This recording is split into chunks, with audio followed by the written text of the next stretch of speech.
Dear listeners, warm welcome from a new StratcomTalks program. It's so great to be here once again with you today. Today, we have an interview with Dr. Ali Kerem İngeç. Let's introduce him to you.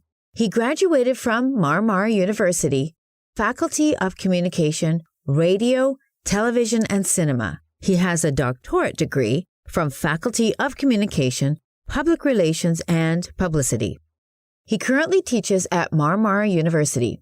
Hello, Mr. Ali. Welcome to our program. It is so nice to have you as our guest. Today, we are going to discuss digital media with you.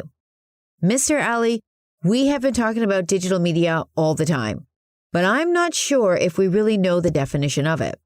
Could you tell us what does the term of digital media mean? Thank you. When it comes to digital media, first of all, I must state that we are faced with a terminological problem. The problem is that two different terms are used for one type of media technology. These terms are the digital media and the new media. These two terms must be distinguished, and even one of them must be refused and abandoned. To start with digital media. Digital can be defined as any data represented by a series of digits, while media refers to methods of broadcasting or communicating the information. Let's think together. Digital media refers to mediums of digitized information broadcast to us through a screen or a speaker. Therefore, digital media can be defined as information shared through a digital device or a screen. Yes, I understand. Essentially, it's any form of media that relies on electronic device for its creation, distribution, view, and storage. Namely, digital media is the conversion and transmission of binary codes consisting of 1 and 0 which are sent to media into content such as video, audio, text, etc. Then, what's new media? Are the digital media and the new media identical? Yes, they are. At least, people mean same thing by these two terms. Actually, media can't be termed as new or old. For instance, while 20 years old car is an old car, 2 years old car can be qualified as a new car. But also, 1 year old car is a newer than 2 years old car. And a car which is not used is a brand new car. Interesting. Okay. Accordingly, when the current media technologies we termed as new improved, we will have to name it as a newer media. And then media technologies improves further, we will have to name it newer media and then brand new media. However, just as we didn't term Newton's physics theory as old physics when Einstein released his physics theory, we can't term media new or old media. Moreover, current media technologies we call new will be old 20 or 30 years later, but the title will remain as new media. Various universities all around the world have new media departments. Consider a student currently studying in Department of New Media. 50 years later, this grad student will say, I'm graduated from new media. Probably grad students' grandsons will laugh at him or her, because what she or he means by new media will not be new at that time. I think these examples can explain why we can't term media as new or old media. We can easily term media as analog media and the digital media. So it always changes because technology is continually developing.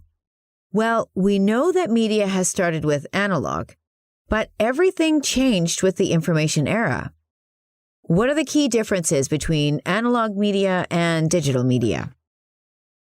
The working principle of these two types of media is completely different. In analog technology, data transfer is largely dependent on physical materials and signals, while digital technology works with numeric codes. The volume of old radios and televisions is adjusted up and down with the knob, and those of new ones are adjusted by increasing and decreasing the digits. Just like adjusting the sound in very small numerical intervals, the digital media converts everything and all kind of content into digital formats thanks to representation of the real by numbers, and any content can be programmed and adjusted at any level. For instance, in the past, movies were shot on 16mm films. these films would deteriorate when in contact with any light, or copying would take a long time, and motor couriers would carry movies from one cinema house to others, to people in different locations can watch the movies. At the early days of cinema, I know. So are the photos. In digital media technology, the image falling on the camera's sensor turns into codes consisting of 1 and 0 and reflected on the screen as an image consisting of pixels and is recorded and on memory cards. All of these records are also consist of 1 and 0. Or we can think of digital satellite broadcasting. There is no longer an antenna to tune out when the wind blows. The ones and zeros that come to your television appear as a perfect view. The ability to program and adjust the content by digitizing it down to the smallest part enables digital media to completely reconstruct, design, and recreate the reality. Moreover, the capacity of digital media doesn't allow any contribution, creativity, or initiative for the user, and doesn't leave any room for personal interventions. That's the negative side of it. According to Professor Cengiz Anık, at this point, modularity and automations, which are two important features of digital media, appear. And other three important differences between analog and digital media determined by Rogers are interaction, demassification, and asynchronization. What we call interaction has entered our lives when digital media met the Web 2.0. Web 2.0 has brought internet users to the position of content producer. While users had the ability of access and consume content only before, thanks to Web 2.0, they can both produce content and react to the content. These reactions appear in the form of comment, like, sharing, etc. on websites or information sharing networks. Yes. And demassification simply means eliminating the necessity of mass consumption of media content. For example, while we need to be in a movie theater with hundreds of people to watch a movie, now devices such as smartphones, tablets, computers, or smart TVs, and platforms such as YouTube, Netflix, Amazon have eliminated this requirement. This is exactly what demassification is. When we come to asynchronization, this means that the necessity of consuming media content in the time period it published is eliminated. Before digital media exists, we have to listen to radio or watch TV content when it broadcasts. In order to watch or listen it again, we will have to wait for it to be broadcast on the radio or TV again. Digital media has removed this barrier. Now, thanks to digital media, we can access and watch the contents published or broadcast 3 days or 3 years and even 30 years ago. In other words, we don't have to synchronize ourselves with the media content. Yes. I think that is what I like most about it. I can watch my favorite show many times and anywhere. How can we distinguish the products in these two types of media?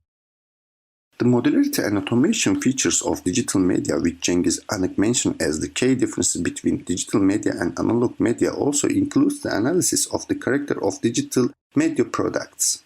Crucial difference between analog media and digital media is evident here. By creating association in the minds of audience, readers, or listeners of analog system, it was conducive to the imagination of people at a certain level. The connotations created by image, sounds, and writing were the performance of the audience, the readers, and listeners. Written and printed works, especially literary works, musical notes expressing a certain story, and abstract poems created connotation in the mind, leading the reader to dream more, making them more creative and creating shapes, maps, pictures, images with concepts, thus improving the mental activity of addressing. Very creative. Today, the virtual world is imagined and conceived by the digital system itself. It's digital media that creates and places every piece, item, element that makes up these virtual worlds. Just as deceiving an innocent child with a candy apple, it offers some content creation bait to entice people and grabs his hand and directly drags its consumer into the virtual environment. It creates a narcotic effect on every audience in the virtual world by following the pleasures of gaining experience, having fun, being distracted, and being informed. This is exactly what we call the substitution of the minds of the audience by digital media. Virtual world. Sounds a little bit scary, isn't it?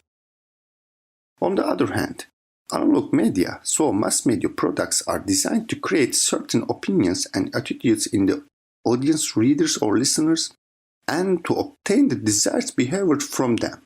Research on analog media, especially in the United States of America, have been carried out for this purpose for a long time. It has been considered as a means of achieving commercial and political goals and is built on the axis of making an impact and getting the desired reaction. How can we get more votes? How can we sell more products? So generally, how can we get more benefits? Such questions have characterized the analog media products. In digital media, we see that it's aimed to pacify people mentally and in terms of action. Products are produced so that people are constantly engaged with digital media. Their mental performance is carried out by digital media and they are not involved in social life.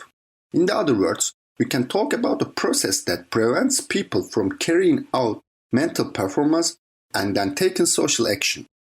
We can say that the aim of creating a mass who can interpret their environment is clear. Mr. Ali, I would like to ask you that, besides its benefits, sometimes we hear negative effects of digital media. What is the most problematic aspects of digital media? There are so many problematic and beneficial sides of digital media. However, I think the most problematic side is the high-level imitation ability. First, it's a technology that can imitate the real world very well thanks to its modularity.